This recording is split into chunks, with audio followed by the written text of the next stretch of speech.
Anger. So, anger has played a really prominent role in my life for a very long time. Being exposed to anger as a young child, witnessing my parents be violent with each other, violence against myself and my brother, anger has been tough. And my relationship to anger has changed over the years in different ways. When I was a young child, I really feared anger.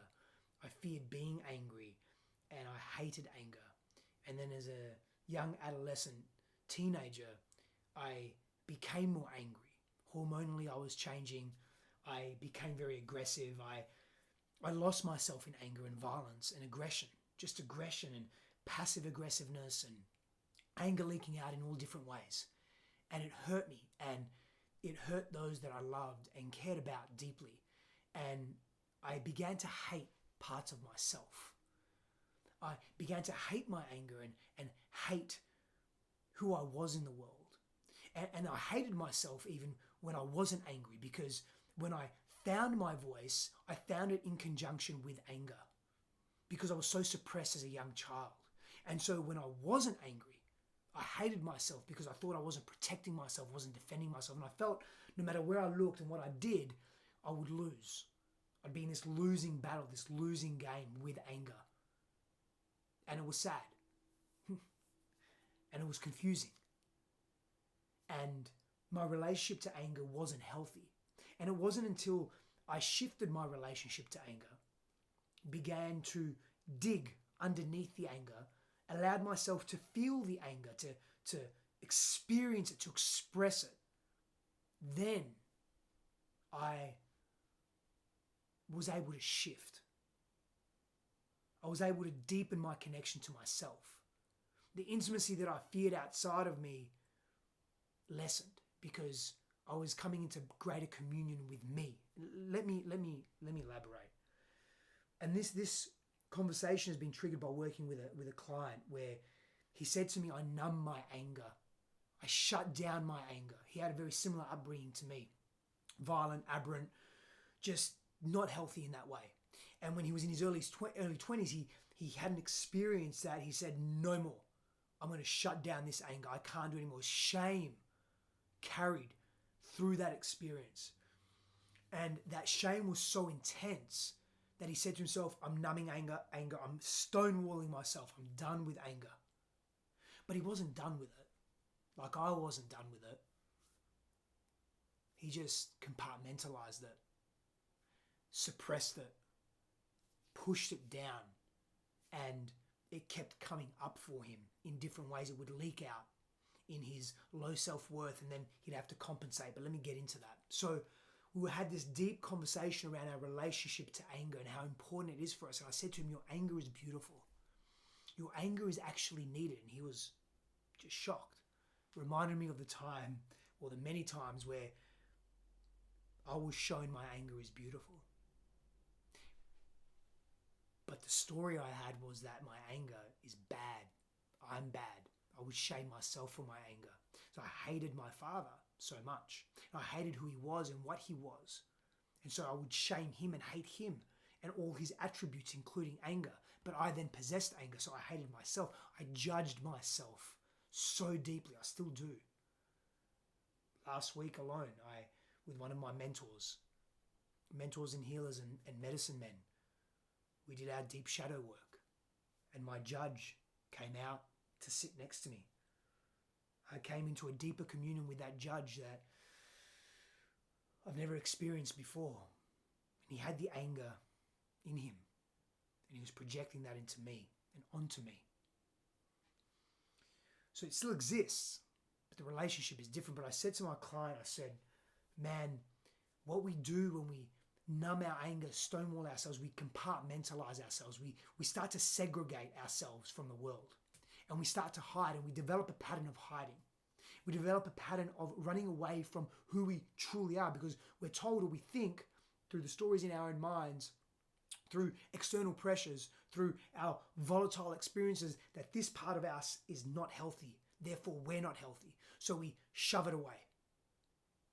And in doing so, we begin to feel broken, fractured. Now, we're not broken and fractured. We're whole beings, but we feel that. So what do? What do? We have to compensate for that feeling of feeling broken. We have to feel better about ourselves. We have to inject pleasure into our being. So we compensate. Often we overcompensate. Maybe it's drugs. Maybe it's receiving adoration from others. Maybe it's high achievement. Maybe it's making more money. Maybe it's more alcohol. Maybe it's eating. Maybe it's more numbing because we are in the habit of numbing. So now we numb in other ways as well. There's a parallel in every area of our lives. It becomes a dominant pattern. And now we compensate. And the anger eventually leaks out in different ways. Agitation, frustration, passive aggressiveness, impatience, rage.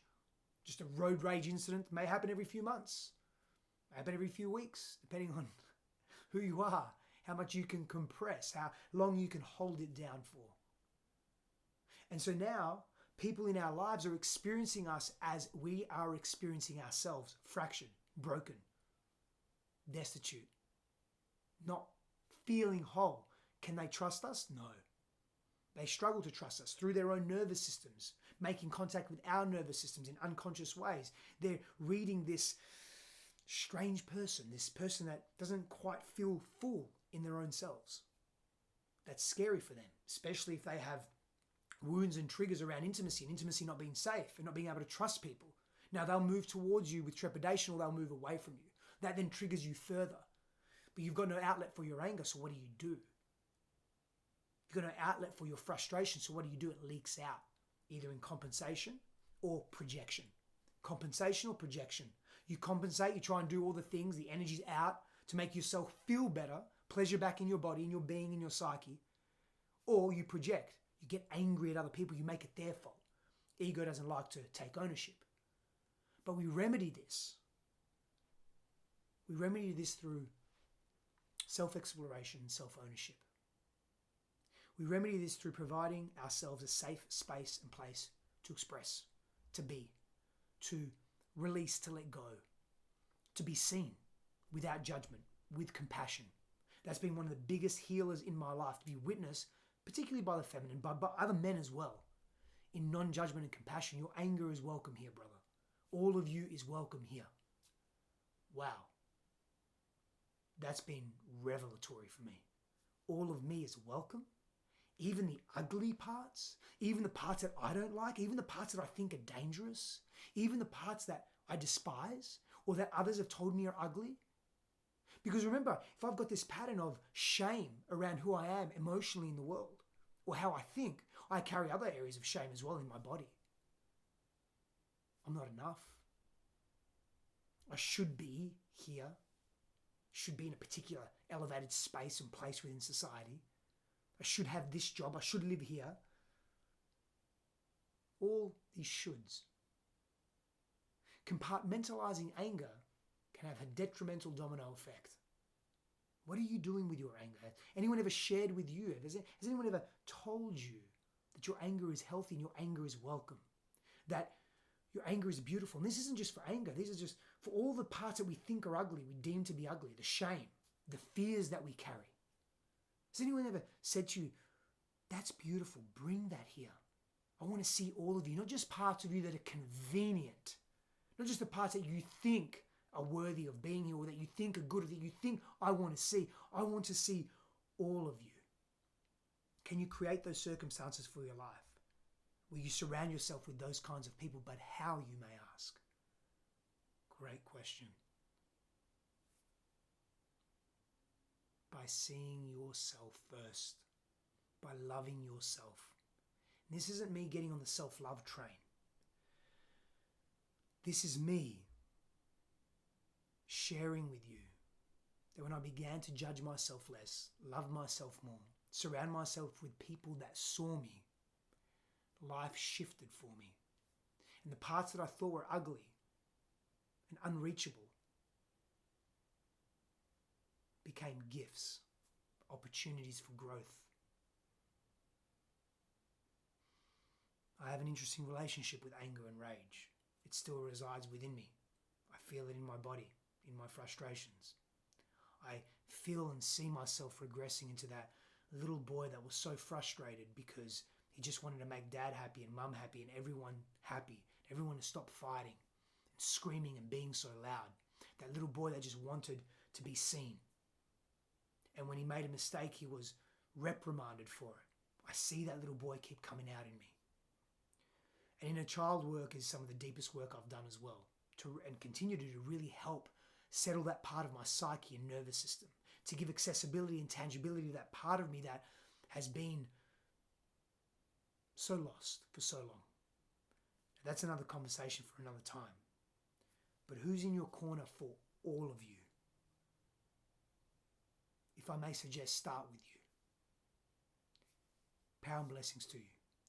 Ladies, if you know a man that needs to see this, or if you yourself have dealt with anger in this way, remember, this is a human condition. I'm just speaking to men from my direct experience, but this is for all of us. Then share this. Share this video.